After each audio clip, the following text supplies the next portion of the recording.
ರಾಜ್ಯ ಸಚಿವ ಸಂಪುಟ ವಿಸ್ತರಣೆಯ ಸರ್ಕಸ್ ನಡೀತಾ ಇದೆ. ತೀವ್ರ ಲಾಭಿ ಆಗ್ತಾ ಇದೆ.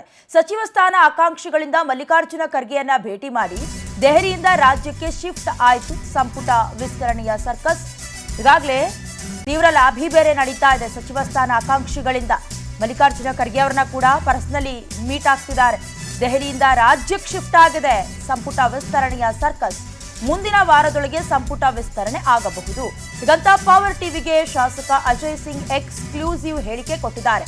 ಸೋಮವಾರದಿಂದ ಪಾರ್ಲಿಮೆಂಟ್ ಅಧಿವೇಶನ ಆರಂಭ ಆಗತ್ತೆ. ಅಧಿವೇಶನದ ನಡುವೆ ಸಭೆ ಮಾಡಿ ಮಂತ್ರಿಗಿರಿ ಫೈನಲ್ ಮಾಡುವ ಸಾಧ್ಯತೆ ಇದೆ. ಸಿಎಂ ಮಾಜಿ ಸಿಎಂ ಅವರನ್ನ ಮತ್ತೆ ಕರೆದು ಚರ್ಚಿಸಬಹುದು. 2018ರಲ್ಲಿ ಸಚಿವ ಸ್ಥಾನ ತಪ್ಪಿತ್ತು. ಈಗ ನನಗೆ ಸಚಿವ ಸ್ಥಾನ ಸಿಗತ್ತೆ ಅನ್ನುವ ಭರವಸೆ ಇದೆ ಅಂತ ಎಂಎಲ್ಎ ಅಜಯ್ ಸಿಂಗ್ ತಮ್ಮ ಅಭಿಪ್ರಾಯವನ್ನ ವ್ಯಕ್ತಪಡಿಸಿದ್ದಾರೆ. ಇನ್ನು ಶಾಸಕ ಅಜಯ್ ಸಿಂಗ್ ಅವರನ್ನ ನಮ್ಮ ಪ್ರತಿನಿಧಿ ಆನಂದ್ ಮಾತನಾಡಿಸಿದ್ದಾರೆ. ನೋಡ್ಕೊಂಡು ಬನ್ನಿ. ವಿಸ್ತರಣೆ ಸಂಬಂಧ ಮೊನ್ನೆ ದೆಹಲಿಯಲ್ಲಿ ಹೈ ವೋಲ್ಟೇಜ್ ಸಭೆ ನಡೀತು. ಸಚಿವಾಕಾಂಕ್ಷಿಗಳು ಕೂಡ ಬಹಳಷ್ಟು ಒಂದು ನಿರೀಕ್ಷೆಯನ್ನ ಇಟ್ಕೊಂಡಿದ್ರು, ಇದೇ ವಾರದಲ್ಲಿ ಆಗ್ಬಿಡುತ್ತೆ ಅಂತ. ಆದ್ರೆ ಈಗ ಮತ್ತೆ ಸಚಿವ ಸಂಪುಟ ವಿಸ್ತರಣೆ ಮುಂದಕ್ಕೆ ಹೋಗಿದೆ. ಈ ಬಗ್ಗೆ ಮಾತಾಡೋದಕ್ಕೆ ನಮ್ಮ ಜೊತೆ ಸಚಿವ ಸ್ಥಾನದ ಪ್ರಬಲ ಆಕಾಂಕ್ಷಿ ಆಗಿರ್ತಕ್ಕಂಥ ಅಜಯ್ ಸಿಂಗ್ ಅವರು ಇದ್ದಾರೆ. ಸರ್, ನೀವು ಕೂಡ ದೆಹಲಿಗೆ ಹೋಗಿದ್ರಿ, ಏನಾದ್ರು ನಿಮ್ಗೇನಾದ್ರು ಗುಡ್ ನ್ಯೂಸ್ ಸಿಗ್ತಾ ಸರ್? ಇಲ್ಲ, ಡೆಲ್ಲಿ ಹೋಗಿದ್ವಿ, ನಾವು ಎಲ್ಲ ವರಿಷ್ಠರಿಗೆಲ್ಲ ಭೇಟಿ ಆಗಿದ್ವಿ. ನೆನ್ನೆ ರಾತ್ರಿನೇ ನಾವೆಲ್ಲರೂ ಬಂದಿದ್ವಿ. ಇವತ್ತು ನಾವು AICC ಅಧ್ಯಕ್ಷರನ್ನ ಭೇಟಿಯಾಗಕ್ಕೆ ಬಂದೆ. ಇವಾಗ ಅವರು 11 ಗಂಟೆ ಫ್ಲೈಟ್ ಮುಖಾಂತರ ಅವ್ರು ಹೋಗ್ತಾ ಇದ್ದಾರೆ. ಬಹುಶಃ ಸೋಮವಾರ ಎಲ್ಲ ಪಾರ್ಲಿಮೆಂಟ್ ಪ್ರಾರಂಭ ಆಗ್ತಾ ಇದೆ. ಸೆಷನ್ ಸ್ಟಾರ್ಟ್ ಆಗ್ತಾ ಇದೆ, ಪಾರ್ಲಿಮೆಂಟ್ ಸೆಷನ್ ಸ್ಟಾರ್ಟ್ ಆಗ್ತಾ ಇದೆ. ಅದಕ್ಕೆ ಆ ಒಂದು ಮೀಟಿಂಗು ಮಾಡ್ತಾರೆ. ಮತ್ತೆ ಈ ಸಚಿವ ಸಂಪುಟ ಬಗ್ಗೆನೂ ಕೂಡ ಚರ್ಚೆ ಮಾಡ್ತಾರೆ. ನೀವು ದೆಹಲಿಗೆ ಹೋದಂತ ಸಂದರ್ಭದಲ್ಲಿ ಯಾರಾದ್ರೂ ವರಿಷ್ಠರು ಏನಾದ್ರು ಭೇಟಿ ಮಾಡಿದ್ರ ಸರ್? ಅವ್ರೇನಾದ್ರು ಭೇಟಿಗೆ ಅವಕಾಶವನ್ನು ಕೊಟ್ಟಿದ್ರ? ಅಲ್ಲ, ಎಲ್ಲ ವರಿಷ್ಠರಿಗೆ ಭೇಟಿ ಆದೆ ನಾನು. ಭೇಟಿಯಾಗಿ ನಾನು ಕೂಡ ಆಕಾಂಕ್ಷಿ ಇದ್ದಿದ್ದವ್ರಿಗೆಲ್ಲ ಗೊತ್ತಿದೆ. ಆ ಒಂದು ರೀತಿಯಿಂದ ನಾವು ಎಲ್ಲ ಮಾತಾಡಿ ಮತ್ತೆ ಭೇಟಿಯಾಗಿ ಬಂದಿದ್ದೀವಿ. ಮತ್ತೆ ದೆಹಲಿಗೆ ಹೋಗ್ತಕ್ಕಂತ ಒಂದು ಪ್ರಮೇಯ ಇದೆಯಾ ಸರ್ ತಮ್ದು?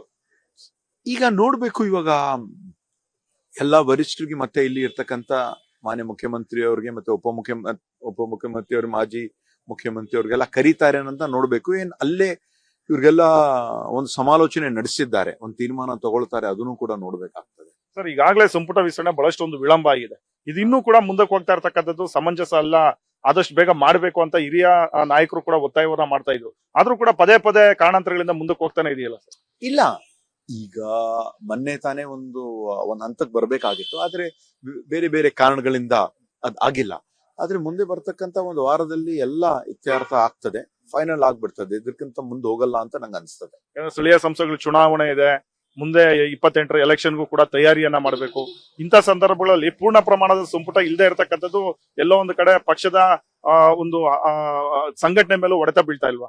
ಮಾನ್ಯ ಮುಖ್ಯಮಂತ್ರಿ ಅವರು ಕೂಡ ನಿನ್ನೆ ಸ್ಪಷ್ಟವಾಗಿ ಹೇಳಿದ್ದಾರೆ, GB ಎಲೆಕ್ಷನ್ ಆಗ್ಲಿ, ಗ್ರಾಮ ಪಂಚಾಯತಿ, ತಾಲೂಕ್ ಪಂಚಾಯತಿ, ಜಿಲ್ಲಾ ಪಂಚಾಯತಿ ಏನ್ ಚುನಾವಣೆ ಇದ್ರು ಕೂಡ ಈ ಸರ್ಕಾರ ಈ ವರ್ಷ ಎಲ್ಲ ನಾವು ಕಂಪ್ಲೀಟ್ ಮಾಡ್ತೀವಿ. ಅದರಲ್ಲಿ ಏನು 2 ಡೌಟೇ ಇಲ್ಲ. ಅದಕ್ಕಾಗಿ ಈ ಒಂದು ಸಂಪುಟ ರಚನೆ ಆಗಸ್ಟ್ 6ನೇ ತಾರೀಕಿಗೆ ಅಧಿವೇಶನ ಪ್ರಾರಂಭ ಆಗ್ತಾ ಇದೆ. ಅದಕ್ಕಿಂತ ಮೊದಲು ಮಾಡ್ಲೇಬೇಕು. ಬಹುಶಃ ಈ ಒಂದು ವಾರದಲ್ಲಿ ಎಲ್ಲ ಮುಗಿತದೆ ಅಂತ ನಂಗೆ ಅನ್ಸ್ತದೆ. ಸರ್, ತಮಗೆ ಈ ಬಾರಿ ಸಂಪುಟದಲ್ಲಿ ಸ್ಥಾನ ಸಿಗ್ತಕ್ಕಂಥ ವಿಶ್ವಾಸ ಇದೆಯಾ ಸರ್? DK ಶಿವಕುಮಾರ್ ಅವರು ಸಿದ್ದರಾಮಯ್ಯ ಭರವಸೆ ಕೊಟ್ಟಿದಾರ? ಅಲ್ಲ, ನನಗೆ ಸಂಪೂರ್ಣವಾದ ಒಂದು ವಿಶ್ವಾಸ ಇದೆ. ಹಿಂದೆಯೂ ಕೂಡ 2023ರಲ್ಲಿ ಕೈ ತಪ್ಪಿತ್ತು, 2018ರಲ್ಲೂ ಕೈ ತಪ್ಪಿತ್ತು.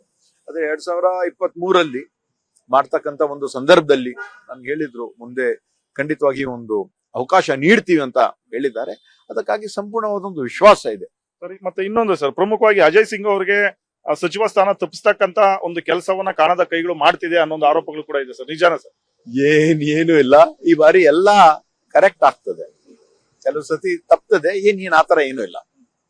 ನಮ್ಮ ವಿರುದ್ಧ ಯಾರು ಕೆಲಸ ಮಾಡ್ತಿಲ್ಲ, ತಮಗೆ ಸಚಿವ ಸ್ಥಾನ ತಪ್ಪಿಸ್ತಕ್ಕಂತ ಯಾವ್ದು ಒಂದು ವಿಚಾರ ನಡೀತಾ ಇಲ್ಲ? ಇಲ್ಲ, ಆತರ ಏನೂ ಇಲ್ಲ. ಈ ಬಾರಿ ನಮ್ಮ ಹೈಕಮಾಂಡ್, ಕಾಂಗ್ರೆಸ್ ಅಲಾ ಕಮಾನ್ ಏನಿದ್ದಾರೆ ಯಾವಾಗಲೂ ಖಂಡಿತವಾಗಿ ನಂಗೆ ಅವಕಾಶ ಮಾಡ್ಕೊಡ್ತಾರೆ ಅಂತ ಒಂದು ವಿಶ್ವಾಸ ಇದೆ. ಸೊ ಇದಿಷ್ಟು ಅಜಯ್ ಸಿಂಗ್ ಅವರ ಮಾತು. ಕ್ಯಾಮರಾ ಪರ್ಸನ್ ರಮೇಶ್ ಜೊತೆ ಆನಂದ್ ಗುಡಿ, ಪವರ್ ಟಿವಿ.